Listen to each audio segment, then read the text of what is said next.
누가복음 15장 1절부터 7절까지의 말씀을 제가 읽도록 하겠습니다. 모든 세리와 죄인들이 말씀을 들으러 가까이 나오니 바리새인과 서기관들이 수군거려 이르되 이 사람이 죄인을 영접하고 음식을 같이 먹는다더라. 예수께서 그들에게 이 비유로 이르시되 너희 중에 어떤 사람이 양 100마리가 있는데 그 중에 하나를 잃으면 99마리를 들에 두고 그 잃은 것을 찾아내기까지 찾아다니지 아니하겠느냐. 또 찾아낸즉 즐거워 어깨에 메고 집에 와서 그 벗과 이웃을 불러 모으고 말하되 나와 함께 즐기자. 나의 잃은 양을 찾아노라 하리라. 내가 너에게 이르노니 이와 같이 죄인 한 사람이 회개하면 하늘에서는 회개할 것 없는 의인 99으로 말미암아 기뻐하는 것보다 더하리라. 아멘. 기도하겠습니다. 하나님 아버지, 오늘 또 누가복음 말씀을 가지고 우리가 또 예수님께서 비유를 통해서 들려주시는 음성을 듣기를 원합니다. 우리의 마음을 열어주시고 또 우리의 귀를 열어주셔서 우리가 깨닫도록 하옵시고 또 저의 입술을 주관하여 주셔서 하나님의 말씀을 옳게 선포할 수 있도록 인도하시고 도와주시옵소서. 우리는 아무것도 할 수가 없사오나 오직 예수 그리스도께서 모든 것을 우리를 위해서 또 우리 안에서 하심을 믿습니다.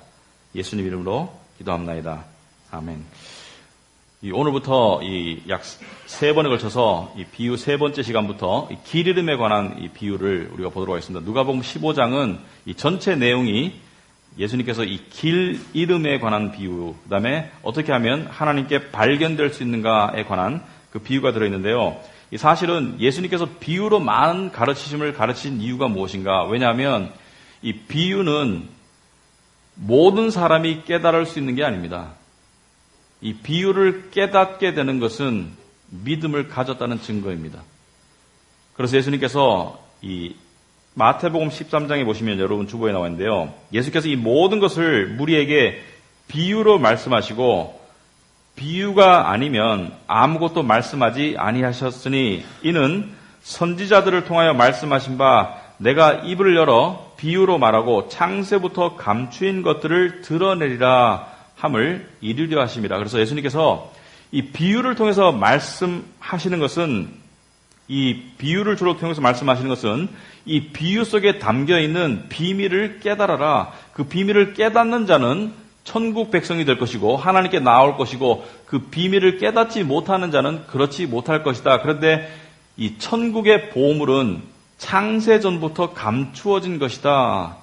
구원, 천국, 하나님의 은혜 이런 모든 것들이 창세전부터 감추어졌다는 것은 창세전부터 준비되었다는 뜻이고 이 준비되어서 수천 년을 감추어졌던 것 같은 것이 이제 예수님께서 오셔서 가르침을 통해서 드러난다. 그래서 이 보물은 누가 감춘 것이냐? 천국은 누가 감춘 것입니까? 주인이 감췄죠. 주인이신 예수 그리스도께서 감추신 것을 아들이 가르침을 통해서 성령님을 통해서 그것을 드러내고 깨닫게 하시는 것이 비유의 목적이다. 그래서 비유를 여러분들이 들으시면서 그 비유를 깨닫고 그 깨달음 가운데 여러분에게 은혜가 있기를 바랍니다. 자, 오늘부터 이 15장에 나와 있는 이 3가지 비유가 있습니다. 첫째는 길 잃은 양의 비유가 있습니다. 100마리 중에 1마리. 두 번째는 잃어버린 동전에 관한 비유가 나옵니다. 10개 중에 1개. 그 다음에 마지막으로 이 15장 마지막에는 이 탕자의 비유가 있습니다. 2 아들의 비유, 길 잃은 아들의 비유. 그래서 오늘 이 첫 번째 100마리 중에 길 잃은 1마리의 양에 관한 비유를 볼 텐데 오늘 3절에 보시면 예수께서 그들에게 이 비유로 이르시되 너희 중에 어떤 사람이 양 100마리가 있는데 그 중에 하나를 잃으면 99마리를 들에 두고 그 잃은 것을 찾아내기까지 찾아다니지 아니하겠느냐. 예수님께서 지금 하시는 비유의 말씀은 양이 100마리가 있어요. 목자한테. 그런데 그 중에 1마리를 잃어버렸습니다. 그래서 나머지 99마리를 들에다 내버두고 그 1마리를 찾기 위해서 찾아내기까지 찾아다니지 아니하겠느냐. 여러분이 마지막에 강조된 말을 여러분 읽어보시면 찾아낼 때까지 찾아내지 아니하겠느냐. 그래서 절대로 찾을 때까지 포기하지 않고 어떠한 경우를 겪더라도 그 양을 반드시 찾아내겠다는 목자의 결심이 들어있습니다. 근데 사실 100마리 중에 한 마리면 1%죠. 100마리를 가지고 온 사람이 한 마리가 도망갔다고 해가지고 귀찮으면 그냥 버려둘 수도 있겠죠. 뭐 한 마리 정도야 뭐 다시 나오면 되지. 뭐 100분의 1인데.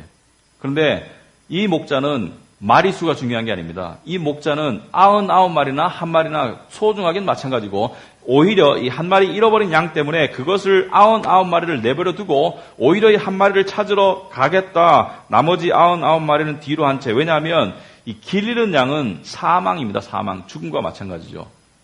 여러분 그 양은 혼자 스스로를 지키고 보호하고 그리고 스스로 살아갈 수가 없습니다.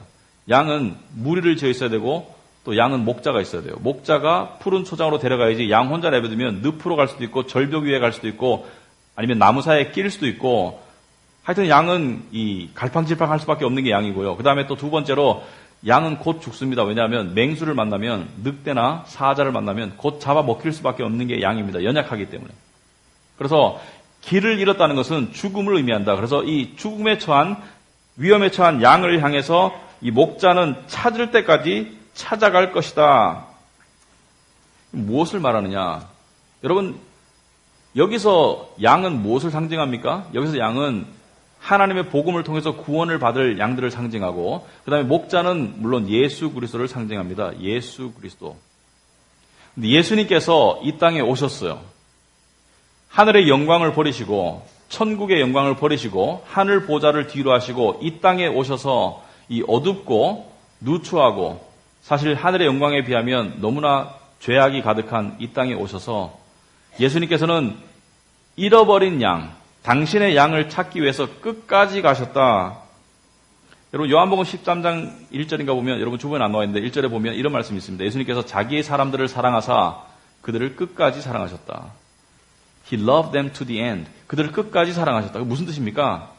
예수님께서 이 양을 찾고 양을 구하기 위해서 양을 구원하기 위해서 구출하기 위해서 죄라는 병에 걸려서 사슬에 걸려서 죽음 가운데 있는 이 양을 구하기 위해서 소위 말해서 십자가까지 가셨다. 죽기를 마다하지 않으셨다. 이것을 우리가 복음이라고 합니다. 십자가에 죽기를 마다하지 않으시고 양을 구원하신 예수님. 근데 이것을 우리가 놀라운 은혜라고 그래요. 놀랍기도 하지만 동시에 굉장히 이상합니다. 여러분 애완견 기르시는 분들이 있더라고요. 저는 개를 안 좋아하기 때문에 애완견을 안 기르는데 이 애완견 기르시는 분들은 개하고 같이 잠도 자고 저는 상상이 안 됩니다. 개하고 어떻게 잠을 잘 수 있는지. 개를 위한 호텔도 있다고 그래요. 또 개를 위한 레스토랑도 있고 개 풀장도 있고 그리고 심지어 이 개가 개 성형 수술 또는 미용 수술을 하기 위해서 수십만 원을 쓰는데 저 같으면 그거 가지고 맛있는 거 사 먹을 것 같은데 하여튼 물론 그분들에게는 의미가 있겠죠. 개를 사랑하니까. 근데 어느 개 주인이 아무리 애완견을 사랑한다고 해가지고 개 때문에 죽었다는 이야기는 들어본 적이 없을 것입니다. 만약 그랬다면 우리는 정신이 나갔다고 그럴 거예요. 그죠? 만약 개가 이렇게 치이려고 하는 그런 상황에서 개를 살리려고 뛰어들어가지고 자기가 차에 치여 죽었다 그러면은 뭐라고?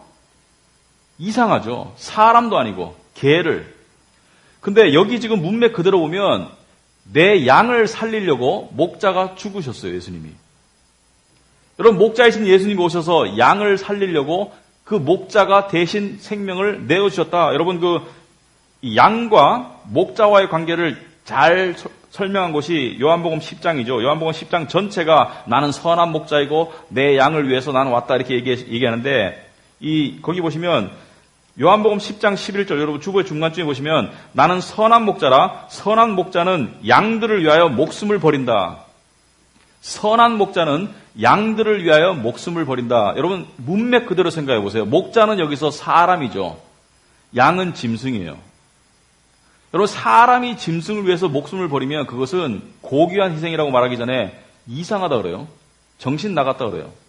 그렇지 않습니까? 목자가 양 한 마리를 살리기 위해서 양을 살리기 위해서 자기가 죽었다? 자기 목숨을 던져 살렸다. 이상한 거죠. 그렇다면 생각해 보시기 바랍니다. 예수님은 신이세요. 신이 하찮은 인간을 살리기 위해서 이 땅에 오셔서 십자가에서 죽음을 체험하셨다. 이게 복음입니다. 신이 인간을 위해서 죽었다. 여러분 가운데 이렇게 생각할 수 있을 거예요. 그래도 우리는 인간이잖아. 양 같은 짐승이 아니고. 그렇게 생각하신다면 인간과 양 사이의 차이와 신과 인간 사이의 차이를 놓고 볼 때 인간과 양 사이의 차이가 더 크다고 생각하는 사람이죠. 인간이 신에게 더 가깝다고 생각하는 사람인데 착각입니다. 왜냐하면 양이나 개나 사람은 짐승과예요. 짐승과. 짐승이잖아요. 그죠? 시편 73편 20절에 보면 우리는 우매한 짐승이라고 그러죠. 우매한 짐승이다. 사실 이렇게 말하면 뭐 기분 나빠하실 분도 있겠지만 솔직히 말하자면 양이나 우리나 먹고 자고 배설하고 경쟁하고 싸우고 병들다 죽는 거 똑같은 과정을 거치죠. 단지 우리는 같은 컴퓨터 중에 CPU가 좀 높은 것이죠. 우리는 CPU가 좀 높고 양은 좀 이렇게 지능이 낮아서 CPU가 낮은 거지만 같은 짐승과에 속하지만 예수 그리스도는 신입니다. 그래서 우리가 양을 위해서 죽어도 짐승이 짐승을 위해서 죽는 것에 불과하지만 예수님이 우리를 위해서 죽으셨다는 것은 예수님이 신이신 예수님이 창조주께서 피조물을 위해서 죽었다는 거예요. 창조주가. 여러분 이것을 생각하면 생각할수록 말이 안 되는 것입니다. 이해가 안 되는 것이죠. 창조주께서 어떻게 피조물을 위해서 죽을 수가 있는가? 그런데 우리가 예뻐서 죽었나? 우리가 이렇게 충성스러워서 죽었나? 그것도 아니라는 것이죠. 여러분 중동 지방에서 보면 이 양들을 키우는 목동들이 있습니다. 이 목동들이 전하는 양들의 습성은 우리가 양떼 목장에 가면 양들이 되게 예뻐 보이고 온순해 보이기까지 하는데 이 사람들이 말하는 양의 특징은 두 가지입니다. 하나는 되게 고집이 세다 양은. 둘째는 되게 멍청하다. 이 사람이 고집이 세도 특히 남자가 고집이 세도 여자도 마찬가지지만 똑똑하면 쓸 때가 있어요. 줄 때가 있기 때문에. 그러나 고집이 세고 멍청하면 되게 위험해요. 고집이 세고 똑똑하면 그 센 고집을 똑똑하게 사용하면 일을 잃을 수가 있는데 고집은 센데 멍청하면 그 고집으로 멍청한 일을 자꾸 저지르기 때문에 사고를 자꾸 치게 된다. 그런데 양이 그렇다는 것이죠. 고집은 엄청 센데 미련해요. 그 양입니다. 그런데 이 양이 길을 잃었을 때 양은 멍청하기 때문에 길을 잃고 나면 점점 멀어지는 습성이 있습니다. 그래가지고 길을 잃고 난 다음에 탈진하고 두려워하고 그리고 늪에 빠져 있거나 나무에 머리가 끼어 있거나 절벽 위에 낭떠러지 밑에 떨어질 아슬아슬한 곳에 서 있는 것이 양이다. 그래서 주인이 가가지고 어떻게 해요? 주인이 가가지고 이 개와 고양이는 주인을 만나면 헤어졌다 주인을 만나면 알아보고 꼬리를 흔들고 바로 달려오죠. 양은 멍청하게 쳐다본대요. 그리고 때로는 도망간대요. 더 위험한 곳으로. 그래서 주인이 어떻게 합니까? 가가지고 쓰러뜨려서 다리를 꽁꽁 묶어서 그리고 어깨에 메고 데리고 와야 된다. 그것이 5절입니다. 또 찾아낸 즉 즐거워 어깨에 메고 온다. 상상해 보세요. 이 주인이 양 찾느라고 기운이 다 빠졌는데 이 무거운 양을 어깨에 메고 싶겠습니까? 아니 그냥 따라오라고 하면 되지. 여러분 세상에 어느 짐승이 소도 끌고 가고 개도 이렇게 물론 애완견은 안아갈 수 있겠지만 개도 대부분 주인을 보면 꼬리를 잘랑잘랑 따라오는데 양은 어떻게 해요? 양은 그냥 때려 눕혀야 돼. 그래서 다리를 꽁꽁 묶어야 돼. 그리고 난 다음에 어깨에 매가지고 간다. 왜 그렇습니까? 너무 고집이 세고 미련해서 스스로 잘 못 따라온다. 그리고 지금 탈진 상태잖아요. 길 잃은 양은. 극도로 불안한 상태이고. 여러분 구원도 마찬가지죠. 주님이 이렇게 찾아오신 게 구원입니다. 여러분이 주님을 찾아 나선 것이 아니라 우리가 길 잃었을 때 그리고 인생의 막다른 골목에 있을 때 죄와 사망 가운데 있을 때 주님이 찾아오셔서 주님이 우리를 꽁꽁 묶으셔서 주님이 우리를 들고 가시는 게 구원이다. 우리가 따라간 것도 아니에요. 사실. 따라갈 수 없습니다. 여러분 진정으로 구원을 얻은 사람들의 이야기를 들어보면 구원의 은혜가 임하기 전에 대부분의 사람들이 인생의 막다른 골목 또는 인생의 허무, 좌절감, 그리고 상황의 힘듦, 하나님께서 정말 꼼짝할 수 없는 상황으로 몰고 가세요. 정신적으로나 상황적으로나 꼼짝할 수 없는 상황으로 몰고 가셔서 그래서 탈진 상태로 만들어졌을 때 구원의 손길이 임할 때가 거의 99% 이상입니다. 그런데 인간에게 다가오는 하나님의 음성이 처음부터 달콤한 게 아닙니다. 여러분, 양이 구원을 받을 때 무엇을 깨닫습니까? 무엇을 깨닫냐면 내가 얼마나 위험하고 비참한 상태에 있는지를 깨닫습니다. 정말 양이라면. 그리고 그 상황 속에서 구원받았을 때 그때 얼마나 안전하고 얼마나 평안하고 얼마나 이 쉼이 있는 그러한 구원으로 구원을 받았나 그것을 깨닫는다는 것이죠. 그래서 구원이 임할 때 대부분의 영혼의 상태는 혼돈과 그다음에 메마름과 불안과 그리고 허무 이러한 여러 가지 것들이 하나 또는 두 개, 세 개, 네 개가 겹쳐 있는 그런 혼돈 상태에서 한 줄기 빛이 깨달음의 진리의 깨달음의 빛이 나에게 다가오는 것. 그리고 그 빛에 들어있는 하나님의 손길이 내 영혼을 어루만지고 들어 올리는 것을 구원이라고 한다. 여러분 우리가 구원이라고 말할 때 영혼의 구원이죠. Look to me, 나를 보아라, and be saved. 그리고 구원을 받아라. 누구를 통해서? 그분의 손이 나를 들어 일으킴을 통해서. 그래서 이 3절, 4절에 보시면 4절 뒤에 보시면 끝에 찾아내기까지 찾아다니지 아니하겠느냐. 예수님께서 이 땅에 오셔서 우리를 찾으세요. 우리를 찾을 때까지 찾으신다. 근데 예수님께서 하실 말씀이 내 양이라고 그래요. 내 양을 찾는다. 내 양을 찾는다. 무슨 뜻입니까? 나는 내 양 한 마리 잃은 양을 찾아다닌다. 예수님은 다른 사람의 양을 찾으러 오신 것이 아닙니다. 예수님은 염소나 이리를 찾으러 온 것이 아니에요. 내 양을 찾으러 오셨다는 것은 내 양은 이 요한복음 10장에 보시면 27절에 내 양은 내 음성을 들으며 나는 그들을 알며 그들은 나를 따른다. 무슨 말입니까? 이 중동 지방에서 양을 기르는 목동들이 양을 데리고 이 양을 먹이기 위해서 풀밭에 데려가는데요. 이 풀밭에 데려가면 이 한 목동은 예를 들어서 30마리 양을 가지고 있고 또 한 목동은 50마리를 가지고 있고 또 다른 목동은 150마리를 가지고 있고 이 목동들마다 뭐 양들의 숫자가 틀리고 다르겠죠. 그런데 같은 풀밭에 와가지고 풀을 뜯어 먹이는데 무슨 이렇게 금을 그어놓고 뭐 이렇게 먹이는 것이 아니라 양들을 그냥 한 군데 풀어놓습니다. 그리고 목동들은 이야기하겠죠. 너는 월급 얼마 받니? 너는 휴가 언제 가? 니네 주인은 착하니? 뭐 이런 얘기 하겠죠. 이 목동의 입장에서. 그런데 그러다가 집에 이제 각자의 양 우리로 돌아갈 때가 되면 어떻게 양들을 나누느냐? 저 양은 내 양이고 이렇게 가서 직접 데려오는 것이 아니라 모여있는 양들을 향해서 각자의 목동이 특이한 소리를 냅니다. 특이한 휘파람 소리를. 그러면 그 특이한 소리를 그건 알아차릴 수 있어요. 그래서 그걸 알아차리고 양들이 쫙 갈라져요. 원래 무리대로. 그것을 말씀하시는 것이죠. 내 양은 내 음성을 듣는다. 그리고 나를 따라온다. 이 우리에 있는 양들은. 그렇다면 예수님의 음성은 무엇인가? 예수님의 음성은 어떻게 들립니까? 성경 말씀을 통해서 설교 말씀을 통해서 또는 전도를 통해서 예수님의 음성이 들릴 때 여러분이 성경을 보거나 설교를 듣거나 예수님의 음성을 들릴 때 두 가지 반응이 나타납니다. 예수님의 말씀이 선포된 곳에는 항상 두 부류로 나누게 되어 있어요.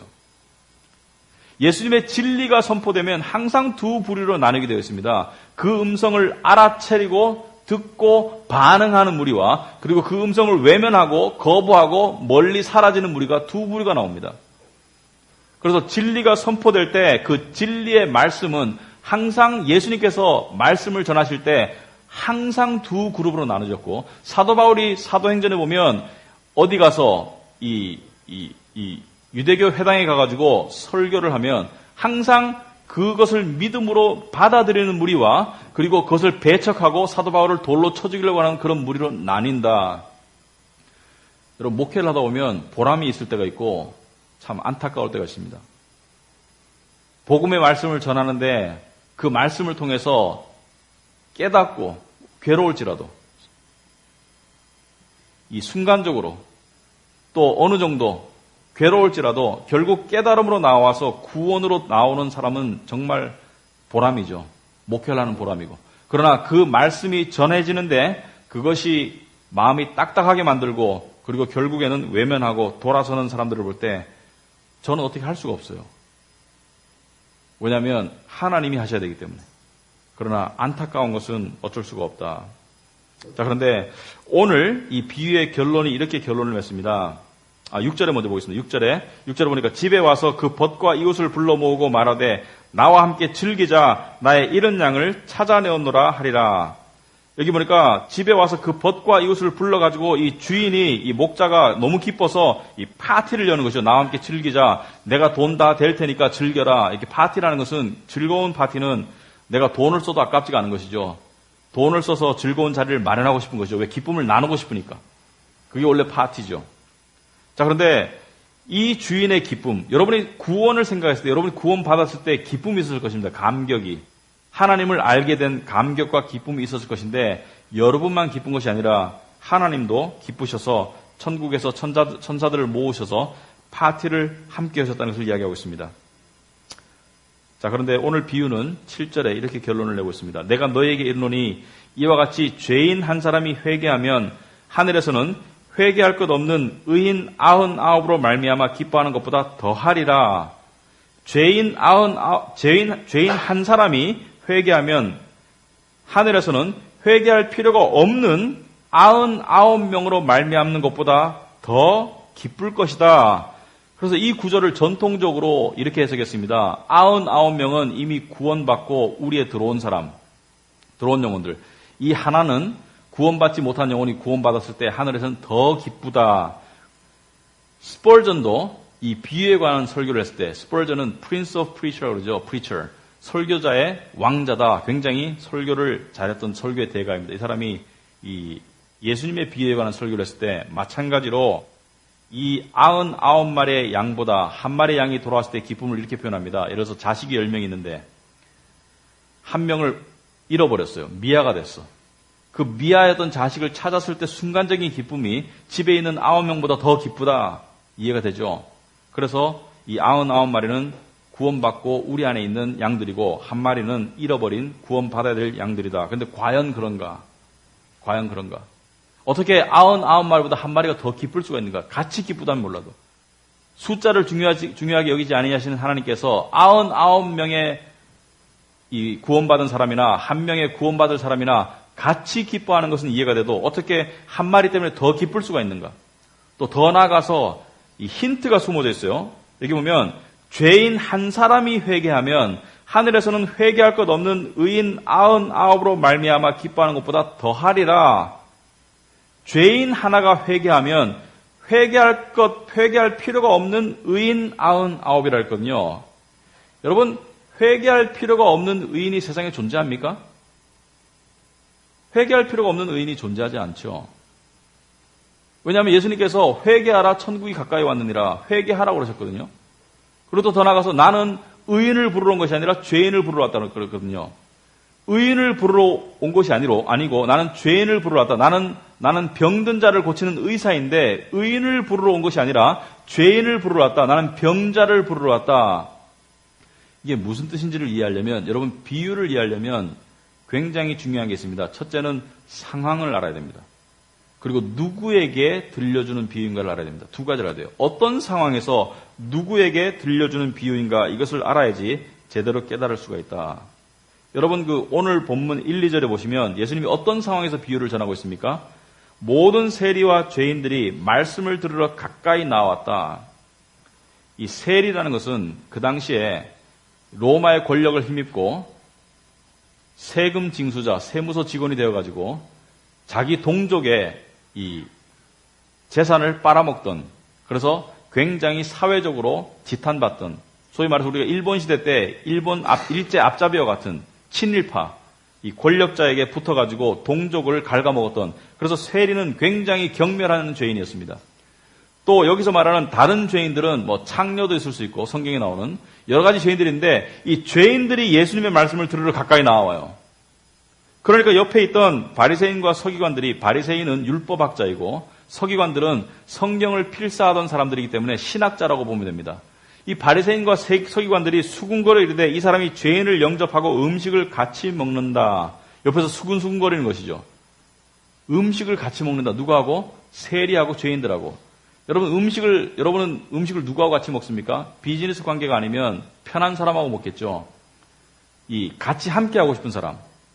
특히 유대인들은 이방인들과는 음식을 같이 안 먹었습니다. 유대인들은 음식을 정결의식이라고 생각했어요. 그러므로 죄인들과는 같은 밥상에서 밥을 안 먹었는데 예수님께서는 보니까 하나님의 선지자라고 알고 있는데 사람들이 그렇게 말하던데 하나님의 선지자이면서 어떻게 죄인들하고 밥을 먹냐? 이 바리새인과 서기관들은 그러므로 이 사람은 하나님의 선지자가 아니다라고 결론을 내릴 수밖에 없었던 거죠. 왜냐하면 이 사람들이 생각할 때 하나님의 천국에 가는 줄이 있다면 우리같이 종교적 열심자, 의를 쌓아나가는, 율법을 지켜나가는 의인들이 제일 앞에 가야 되는데 점수가 제일 높은데 어떻게 제일 꼴찌에 있는 세리들하고 창녀들하고 죄인들하고 어울리냐? 그건 선지자가 아니라는 것이죠. 정말 하나님이 공평하시고 정말 하나님이 살아계신다면 우리를 먼저 받아들여야 되지 어떻게 줄 제일 뒤에 서 있는 또는 괄호 밖에 있는 죄인들하고 같이 밥을 먹는가? 여기에 이 비유에 힌트가 있습니다. 여기 99명의 회개할 필요가 없는 의인은 바리새인과 서기관을 말합니다. 이들에게는 구원이 주어지지 않아요. 왜냐하면 스스로 의롭다고 생각하기 때문에. 세상에 의인도 있고 죄인이 있는 것이 아니라 모두가 죄인인데 의롭다고 착각하는 이들에게는 구원이 주어지지가 않습니다. 왜냐하면 비유를 깨달을 수가 없어요. 자기들은 길 잃은 줄 몰라요. 자기들은 이 길이 옳은 길인 줄 알기 때문에 나는 옳은 길을 가고 있어. 나는 종교적 열심과 도덕적 완벽을 통해서 천국에 들어갈 거야. 나는 율법을 지켜서 천국에 가고 말 거야. 점수를 따서 천국에 갈 거야. 금식하고 모든 종교적 활동을 다해서 천국에 가고야 말 거야. 이 자기 의를 쌓아나가는 길을 가고 있기 때문에 이들은 자기가 길 잃은 줄을 몰라요. 그러므로 이 비유를 들었을 때 이들은 99마리가 자기라고 생각합니다. 그죠? 99마리. 우리 안에 있다고 생각하죠. 그러나 예수님께서는 다 말씀하지 않으시지만 착각 가운데 있다는 것이죠. 착각 가운데. 왜? 회개할 필요가 없는 의인은 없다는 것이죠. 네가 회개할 필요가 없다고 생각하는 의인이라는 것이죠. 그러므로 이 비유를 제대로 깨닫는다면 굉장히 기분 나빠야 돼요. 이 바리새인과 서기관을 칭찬하는 것이 아니라 너는 회개할 필요가 없는 의인이라고 착각하고 우리 안에 있다고 천국 안에 있다고 착각하지만 나는 너희들을 들에 버려두고 길 잃은 한 마리의 양을 찾아 나간다. 죄인을 부르러 왔다. 그러므로 이 의인들은 자신이 길을 잃었다는 사실 자체를 모른 채 그 길을 열심히 가다가 옳은 줄 알고 결국에는 멸망할 존재들이다. 잠언 14장 12절 오면 어떤 길은 사람이 보기에 바르나 필경은 사망의 길이다. 사람이 보기에는 우리가 보기에 종교인들이 보기에는 바리새인이 보기에는 바른 길인 것 같지만 결국에는 멸망과 지옥으로 향하는 길이다.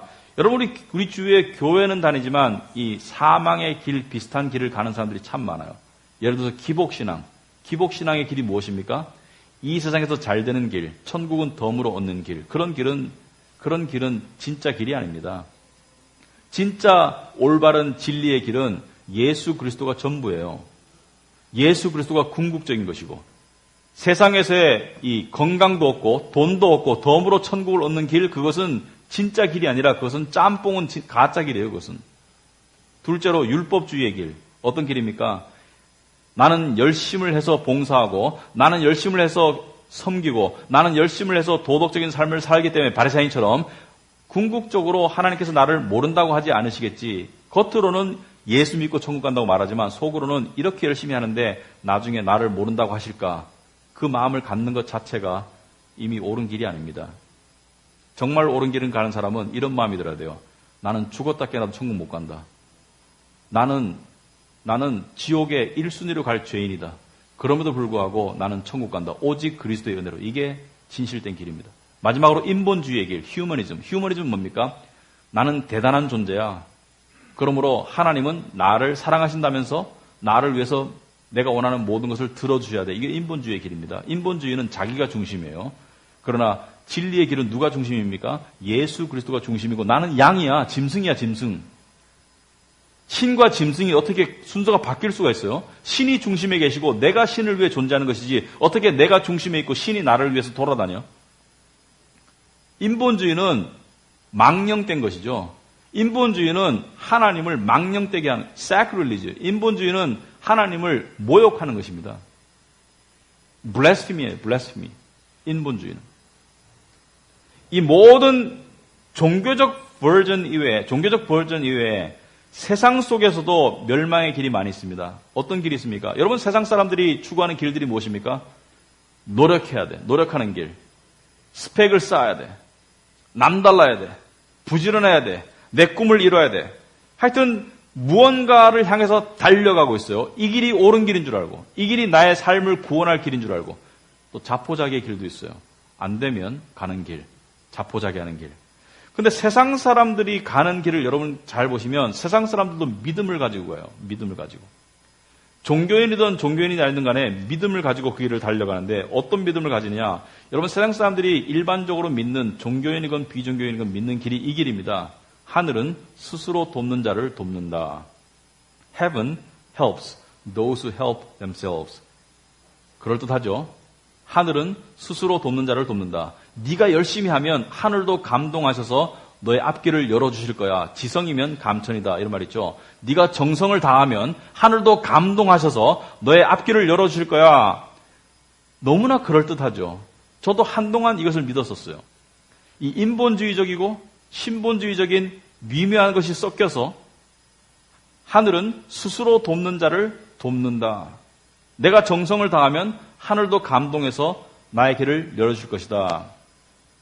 물론 열심히 하면 돈 많이 벌 수 있습니다. 성공할 수도 있어요. 그러나 진리의 길, 생명의 길은 스스로 할 수 있는 자는 갈 수 없어요. 스스로 할 수 있다고 착각하고 그 길을 여러분이 열심히 달려가고 있으면 여러분은 잘못된 길을 가고 있는 거예요. 양은 스스로 주인을 찾지 못합니다. 양은 쓰러져 있는 거예요.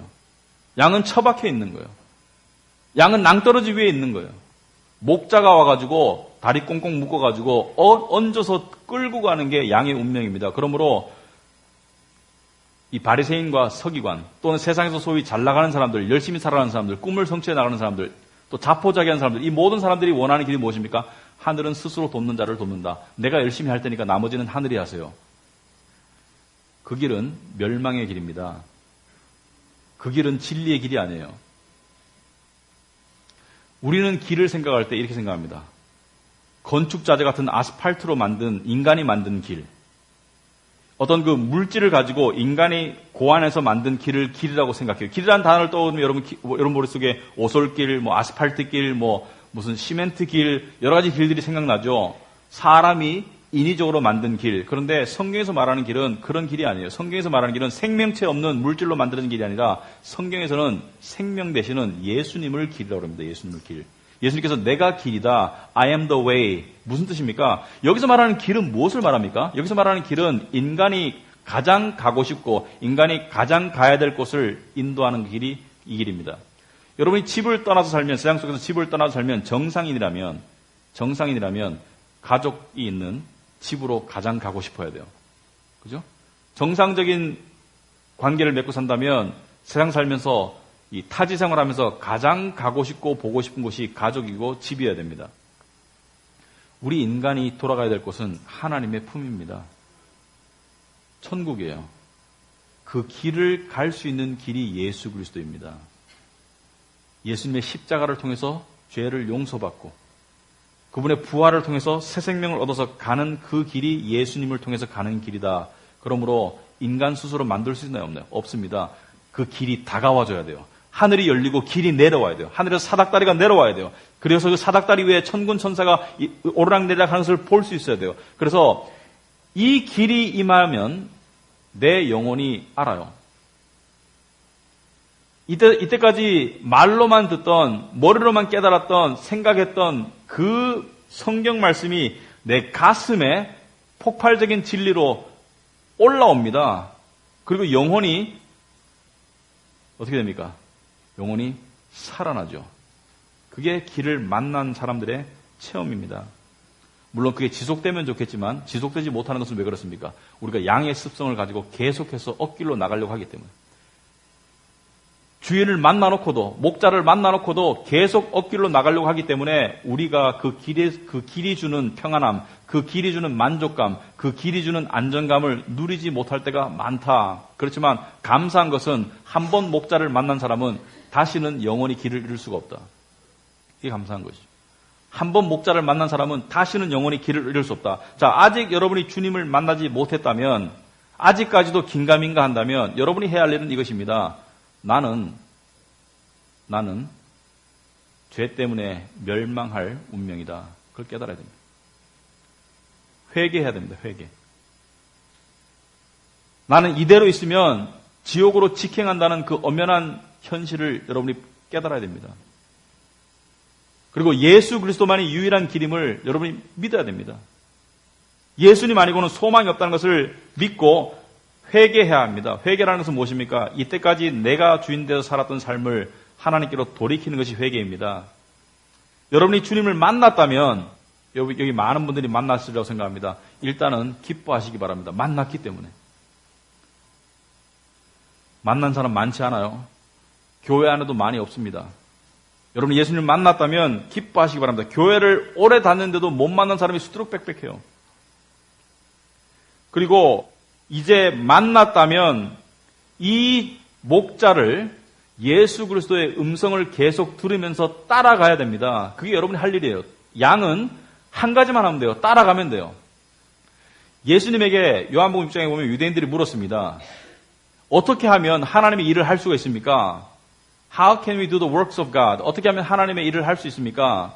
그러니까 예수님이 뭐라 그랬어요? 하나님의 일은 하나님이 보내신 자를 믿는 것이 하나님의 일이다. 믿음은 들음에서 난다. 그러니까 뭐예요? 듣고 믿는 것이 가장 중요한 일이다. 봉사와 섬김과 행동은 믿으면 자연히 나오죠. 믿음이 있으면 자연히 예배 드리러 오고, 믿음이 있으면 자연히 섬기게 되고, 믿음이 있으면 자연히 드리게 됩니다. 그러나 가장 중요한 핵은 뭐예요? 믿어야 된다. 믿음은 들음에서 난다. 그래서 말씀을 들어야 된다. 근데 주관적으로 깨달으면 안 되니까 성령님께 기도하고 깨달아야 되겠죠. 그리고 설교를 들어봐야 되고, 여러분이 그 비복음적인 설교를 들을 때가 있어요. 기독교 방송에서 듣다 보면 진리 아닌 듯한 설교를 소위 헛소리 설교를 들을 때가 있어요. 그럴 때는 채널을 빨리 돌리셔라. 왜냐하면 양들의 습성 중에 이게 있습니다. 처음에는 분별이 돼요. 저게 아닌 것 같은데. 근데 자꾸 듣다 보면, 그리고 이 화면 속에서 수만 명이 아멘, 아멘 하고 있으면 자기도 동요돼서 그런 거 아닌가? 이렇게 된 게 양이에요. 혹시 내가 틀렸나? 이 양입니다. 양이 얼마나 멍청한 줄 아세요? 양이 얼마나 멍청하냐면, 우리 양의 습성을 가지고 있는데, 우리 믿는 사람들도 때때로 하나님 정말 존재하시는 건가? 나중에 죽어봤는데 없으면 어떡하지? 순간적으로 그런 생각을 할 때가 있어요. 양이기 때문에. 우리의 주관적인 의심이, 우리의 망상이, 우리의 망각이 그런 의심을 들게 하지만 그럼에도 불구하고 객관적인 하나님은 여전히 존재하시죠. 그리고 양은 또 돌아옵니다. 제정신으로. 왔다리 갔다리 하죠. 혼미 상태에서 제정신으로 돌아와요. 그래도 하나님 살아계시지. 증거들이 많잖아. 그리고 내가 만났었잖아. 내가 왜 이랬을까? 왜 그렇게는? 멍청하니까. 양이니까. 여러분 제가 최근에 만난 우리 교회 말고 만난 사람들 중에 좀 큰 교회 다니시는 분들인 것 같아요. 입만 열면 목사님 자랑하는 사람들. 목사님의 무용담을 이렇게 막 우리 목사님 대단하세요. 뭐 어떤 목사님이고 저는 그분 밑에 있습니다. 저는 거기서 배워요. 굉장히 위험하고 참 불쌍합니다. 아니, 목사가 당신을 위해서 죽었나? 목사가 십자가에서 죽었나요?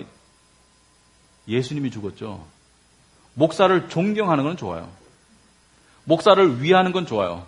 그러나 목사를 숭배하는 것은 엄청나게 문제가 됩니다. 목사를 숭배하는 사람이 너무 많아요. 목사들도 마찬가지예요. 하나님의 이름으로 자기의 양들이, 자기 양이 아니죠. 하나님의 양이겠죠. 아니면 양이 아닐 수도 있고. 하여튼 자기 교회 교인들이 자기를 따르기를 원해. 자기를 숭배하기를 원해. 말은 그렇게 안 하지만 결국에 자기에게 궁극적인 충성을 하기를 원해. 그것은 교회가 아닙니다. 그리고 그렇게 할 수 있는 사람은 하나님의 양이 아니에요. 하나님의 양은 그런 데 있으면 이상해야 돼. 내가 왜 이러고 있지? 내가 지금 왜 이 음성이 이러고 있지? 여러분, 이 목사는 중요합니다. 여러분, 양칠 때 보면 목자가 있고 양이 있고 뭐가 있습니까? 양치기 개들이 있어요. 이 무리에서 이탈하는 양들을 왈왈 지어가지고 다시 무리로 돌아가게 하는 양치기 개들. 그러니까 이 양치기 개는 눈이 두 개야. 한 눈으로는 목자를 바라보고 한 눈으로는 양의 상태를 살피면서 양들이 목자를 따라가도록, 위험에 처하지 않도록 이게 양치기 개의 본분이에요. 그러면 목사는 목자가 아니에요. 목사는 엄밀하게 말하면 목자는 예수님 한 분이고 목사는 뭐예요? 목사는 양치기 개야, 개. 그래서 목양견이라고 해요. 유식한 말로 목양견. 목양견. 개견자를 써서. 목사들은 기분 나쁠 수 있어요. 내가 개야? 아니, 좋은 의미에서 목양하는 견. 그게 목사예요, 목사. 그러므로 여러분이 목사도 존경해 주세요. 그러나 여러분이 바라봐야 될 것은 목사가 아니라 목자 되시는 예수님을 바라보시라. 특별히 진리를 들을 수 있는 기회를 최대한 확보하시기 바랍니다. 좋은 설교 들으세요. 그리고 좋은 이 성경 공부 나가시고, 그리고 또 하나 여러분이 성경을 개인적으로 보는 게 상당히 중요합니다. 그리고 못 깨닫는 거 있으면 물어보시고, 왜냐하면 올바르게 깨닫는 게 상당히 중요하기 때문에. 성경을 이렇게 그냥 피고 그냥 문맥을 안 보고 그냥 한 줄만 읽고 난 다음에 오해하는 사람들이 너무 많더라고요. 성경을 제대로 이해하려면 앞뒤 전후를 잘 살펴서 이해해야 되지, 그냥 한 줄 읽고 난 다음에 성경 쭉 피니까 가서 목을 매달아라, 다시 피니까 하나님이 말씀하신 걸 즉시 시행해라. 그럼 안 되겠죠. 여러분이 성경을 제대로 깨달으려면 이 양의 좁은 시야에 의존하는 것이 아니라 성령님의 객관적인 가르침이 필요하다. 그래서 우리 여러분들과 저는 그런 교회가 되어야 되겠습니다. 그런 교인들이 되어야 되겠습니다. 특히 이 시절에. 여러분, 이 시대는 굉장히 혼미한 시대입니다. 여러분, 너무 혼미해서 어떤 말씀을 들으면 이게 이 성경만 가지고 말하고 있지, 절에서 하는 소리나 무당이 하는 소리나 교회에서 하는 소리나 비슷할 때가 많은 것 같아요. 이보다 주문서야, 주문서. 내 꿈을 이뤄주는. 그리고 여러분, 살다 보면 아플 때 있죠. 몸과 마음이. 그리고 괴로울 때 있죠. 헷갈릴 때 있죠. 뛰쳐나가고 싶을 때 있죠. 나갈 곳이 어딘지 모르겠지만. 그럴 때 목자를 찾으셔야 돼요. 목자를. 사람에게 카운셀링 받는 것도 도움이 됩니다. 그러나 사람은 궁극적인 도움을 줄 수 없습니다. 여러분이 저나 우리 사모와 카운셀링 하면 결론은 이것입니다. 하나님을 더욱 집중해서 찾아라.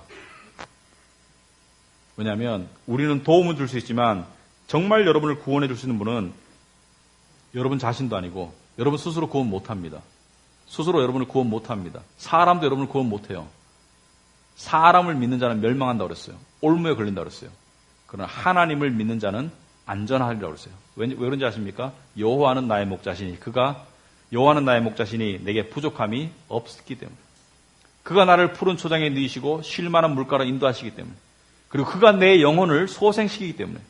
여러분, 영혼이 소생되는 거 여러분 원하죠? 영혼이 막 지쳐 있을 때, 찌들어 있을 때, 메말라 있을 때, 막 이렇게 영혼이 막 불안할 때, 영혼이 막 짜증날 때, 그럴 때 어떻습니까? 영혼이 살아나는 게 소생이죠. 그거 쇼핑 가도 안 돼요. 재미있는 영화 봐도 안 돼요. 일시적으로 그냥 무마시키는 것이지. 진정한 소생은 목자 되시는 여호와께서 하시는 것이죠. 아시겠습니까? 양은 목자를 자꾸 찾아야 돼요. 목자를 찾아야 돼요. 저는 여러분이 목자를 찾도록 도와주는 사람이고 기도하겠습니다.